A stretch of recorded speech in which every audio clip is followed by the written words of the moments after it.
नमस्कार दोस्तों, मैं सी एम मनोज गुप्ता स्वागत करता हूं आपका हमारे YouTube channel all about taxes पर।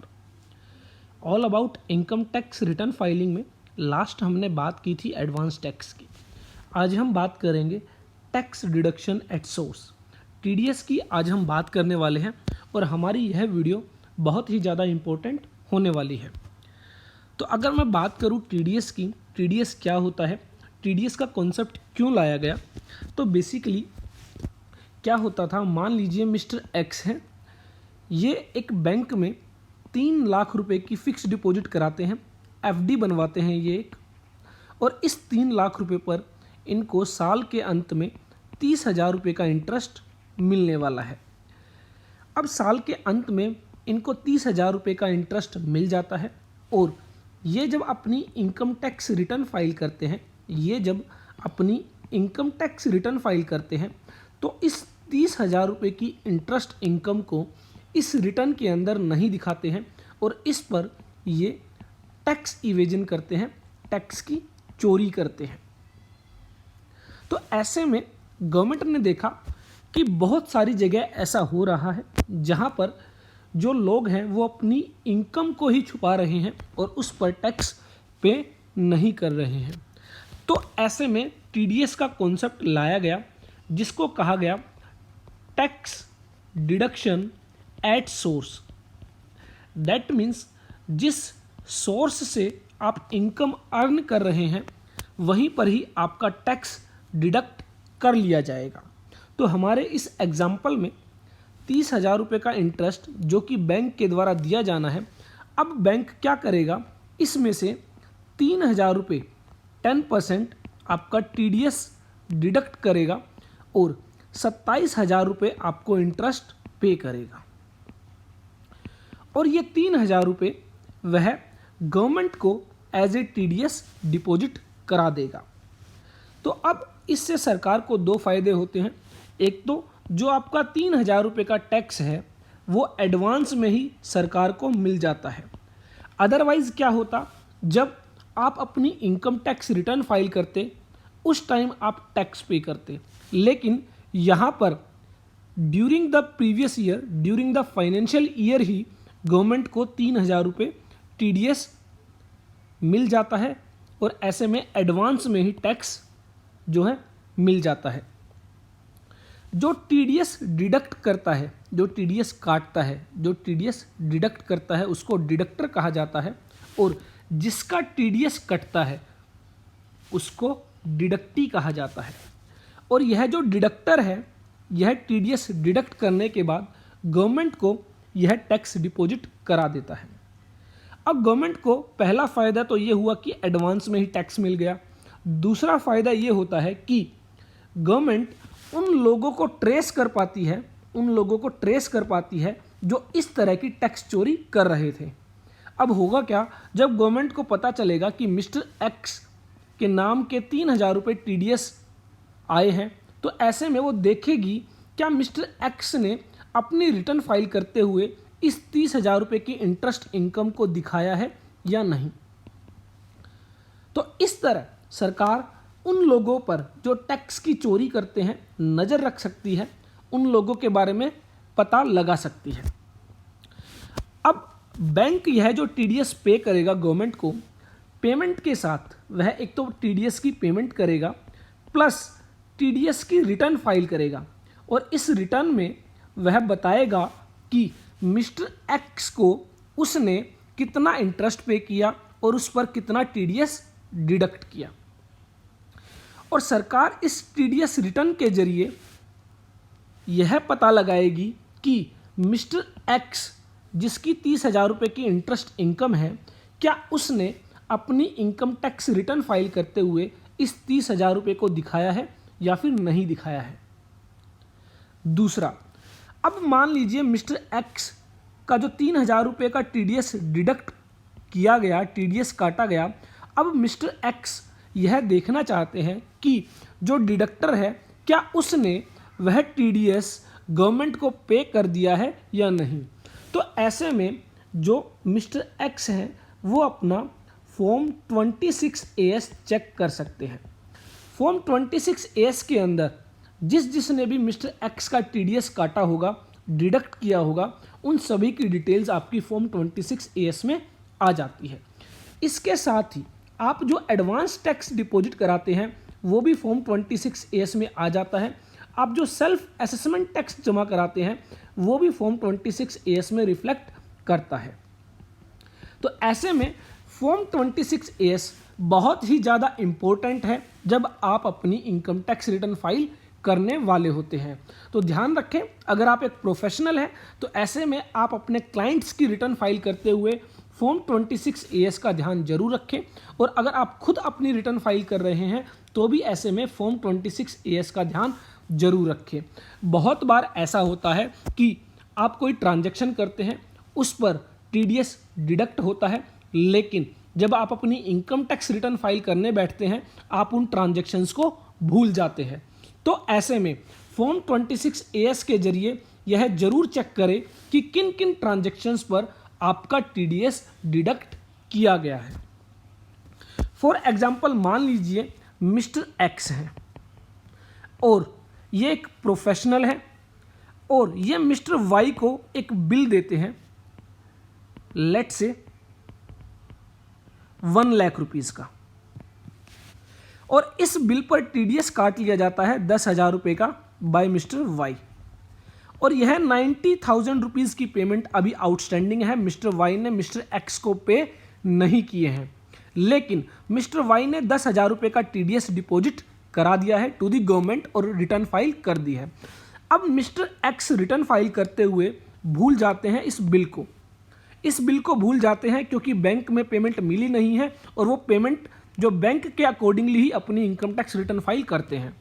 तो ऐसे में बैंक में अभी पैसे नहीं आए तो मिस्टर एक्स इस बिल को भूल जाते हैं और वो अपनी रिटर्न फाइल कर देते हैं।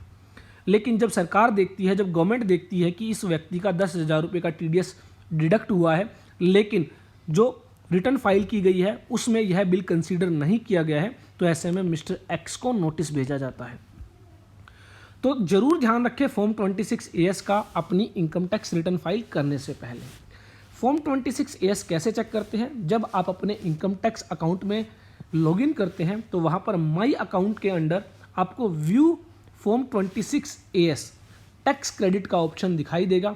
जैसे ही आप इस पर क्लिक करेंगे तो आपका फॉर्म 26A आपके सामने आ जाता है, और यहाँ पर जैसा कि आप देख पा रहे हैं फॉर्म 26A के अंदर जो डिडक्टर है जिसने आपका टीडीएस डिडक्ट किया है, जो उसने अमाउंट आपको पे की है, जितना उसने टीडीएस डिडक्ट किया है, जिस डेट में टीडीएस डिडक्ट किया गया है, ये बहुत सारी डिटेल्स आपको यहाँ पर मिल जाती है।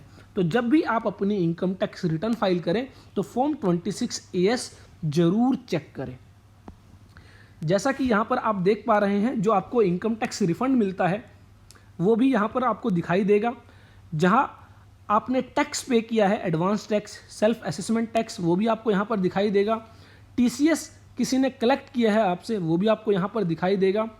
इमूवेबल प्रॉपर्टी की आपने कोई सेल परचेज की है और उस पर टीडीएस डिडक्ट किया गया है तो वो भी आपको यहाँ पर दिखाई देगा। तो जब भी आप अपनी इनकम टैक्स रिटर्न फाइल करें तो ऐसे में अपना फॉर्म 26A जरूर चेक करें अपनी इनकम टैक्स रिटर्न फाइल करने से पहले।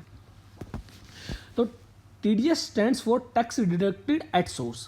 As per the Income Tax Act, any company or person making a payment is required to deduct TDS if the payment exceeds certain threshold limits.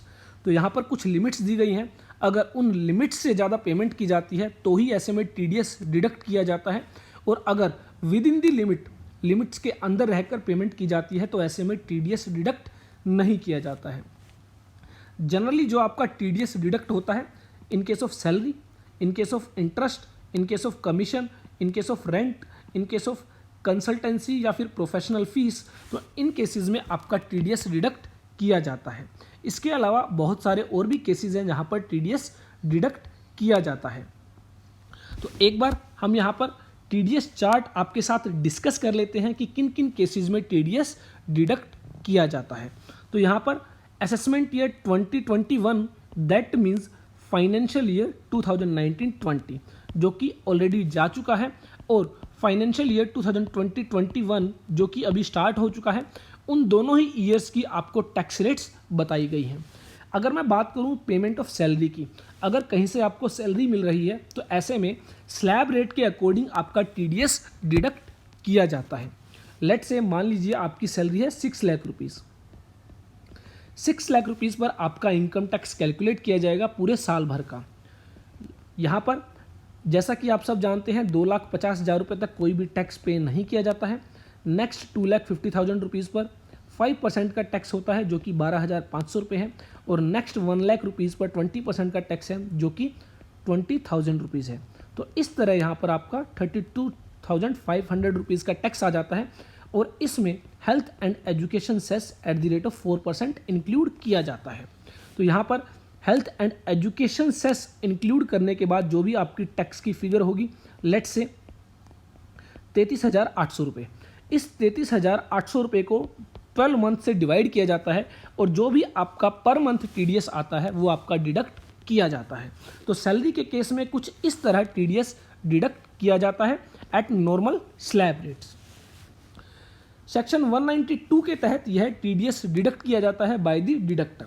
तो अगर आप कहीं से भी सैलरी रिसीव कर रहे हैं तो ऐसे में अपने फॉर्म 26AS में जाकर यह जरूर चेक करें कि एम्प्लॉयर ने आपका कितना टीडीएस डिडक्ट किया है और कितनी आपको सैलरी पेमेंट की है। इसके साथ ही फॉर्म 16 आपको दिया जाता है बाय द एम्प्लॉयर। तो इन दोनों के बेसिस पर आप अपनी इनकम टैक्स रिटर्न फाइल कर सकते हैं। उसके बाद सेक्शन 192A के तहत जब आपको प्रोविडेंट फंड से कोई पैसा मिलता है और ऐसे में वह पैसा टैक्सेबल है तो 10% का टीडीएस डिडक्ट किया जाता है। इसके अंदर कोई भी बदलाव नहीं किया गया है। यह तभी डिडक्ट किया जाएगा जब वह पैसा आपके हाथ में टैक्सेबल है। फॉर एग्जाम्पल मान लीजिए आपने प्रोविडेंट फंड का पैसा आफ्टर 5 ईयर्स विड्रॉ किया है, तो ऐसे में वह टैक्सेबल नहीं है, उस पर टीडीएस डिडक्ट नहीं होगा। लेकिन आपने बिफोर 5 ईयर्स 5 साल से पहले जो अपना प्रोविडेंट फंड का पैसा विड्रॉ किया है तो ऐसे में वह टैक्सेबल है, उस पर टीडीएस डिडक्ट किया जाएगा। तो ध्यान रखें ऐसे में कि कब आपका टीडीएस डिडक्ट होगा, कब नहीं होगा, और दोनों ही केसेस में आप अपना फॉर्म 26AS जरूर चेक करें at the time of filing of income tax return. Section 194A के तहत जब आपको इंटरेस्ट की पेमेंट की जाती है तो ऐसे में अगर वह interest other than interest on securities है तो ऐसे में उस पर 10% का टीडीएस डिडक्ट किया जाता है, और इसकी लिमिट है 40,000 रुपये। दैट मीन्स इंटरेस्ट अगर 40,000 रुपये से कम है तो टीडीएस डिडक्ट नहीं किया जाएगा, पूरे साल भर का यहाँ पर चेक किया जाएगा, और अगर इंटरेस्ट 40,000 रुपये से ज़्यादा है पूरे साल भर में तो ऐसे में टीडीएस डिडक्ट किया जाएगा।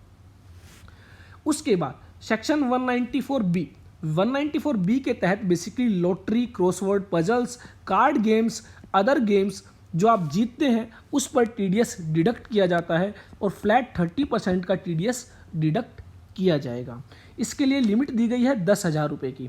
मींस अगर आप कोई ऐसी लॉटरी जीतते हैं, कोई ऐसा क्रॉसवर्ड पजल जीतते हैं जहां पर आपने 10,000 रुपये से कम जीता है तो ऐसे में टीडीएस डिडक्ट नहीं किया जाएगा। लेकिन अगर 10,000 रुपये से ज़्यादा जीते हैं तो ऐसे में टीडीएस डिडक्ट किया जाएगा। अगर आप हॉर्स रेस जीतते हैं तो भी 10,000 रुपये की लिमिट दी गई है, और 30% का यहाँ पर टीडीएस डिडक्ट किया जाएगा।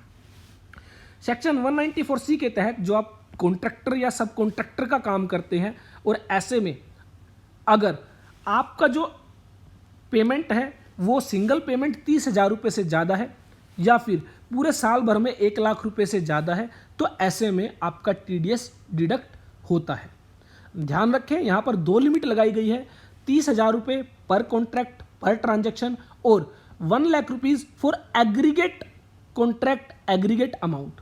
तो ध्यान रखें अगर 30,000 रुपये से ज़्यादा आपको पेमेंट मिलती है, आप इनवॉइस रेज करते हैं तो ऐसे में टीडीएस डिडक्ट किया जाएगा, और अगर पूरे साल भर में 1 लाख रुपये से ज़्यादा है तो भी टीडीएस डिडक्ट किया जाएगा। अगर आप एक इंडिविजुअल हैं, हिंदू अनडिवाइडेड फैमिली है तो टीडीएस डिडक्ट होगा 1%, और अगर आप other than individual Hindu undivided family है तो टीडीएस डिडक्ट होगा 2%। फॉर एग्जांपल अगर आप एक कंपनी है, अब अगर आप एक पार्टनरशिप फर्म है तो ऐसे में टीडीएस डिडक्ट होगा 2% का। अदरवाइज अगर आप एक इंडिविजुअल है तो टीडीएस डिडक्ट होगा 1% का। अगर आप एक इंश्योरेंस कमीशन एजेंट है, आपको इंश्योरेंस कमीशन मिला है, तो आपको 5% का टीडीएस डिडक्ट होगा अगर जो कमीशन है वो 15,000 रुपये से ज़्यादा है। ये जितनी भी लिमिट्स दी गई हैं वो ईयरली लिमिट्स दी गई हैं, साल भर की लिमिट्स हैं ये। उसके बाद 194G के तहत जो commission on sale of lottery tickets है, अगर आप लॉटरी टिकट सेल करते हैं उस पर आपको कमीशन मिलता है तो 5% का टीडीएस डिडक्ट होगा। अगर कोई अन्य कमीशन है, कोई अलग और तरीका कमीशन है, ब्रोकरेज है, तो वहाँ पर भी।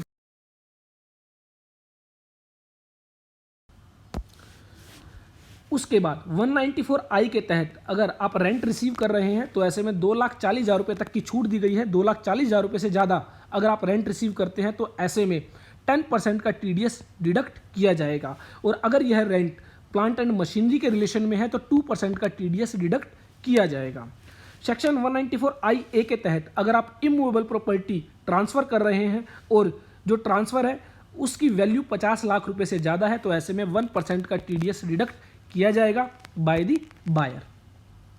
194IB के तहत बेसिकली जो इंडिविजुअल रेंट पे करते हैं और वो सब्जेक्ट टू टैक्स ऑडिट नहीं है तो ऐसे में 5% का टीडीएस यहाँ पर डिडक्ट किया जाएगा। और यह जो पेमेंट ऑफ रेंट है यह 50,000 रुपये पर मंथ से ज़्यादा है तो ही टीडीएस डिडक्ट होगा।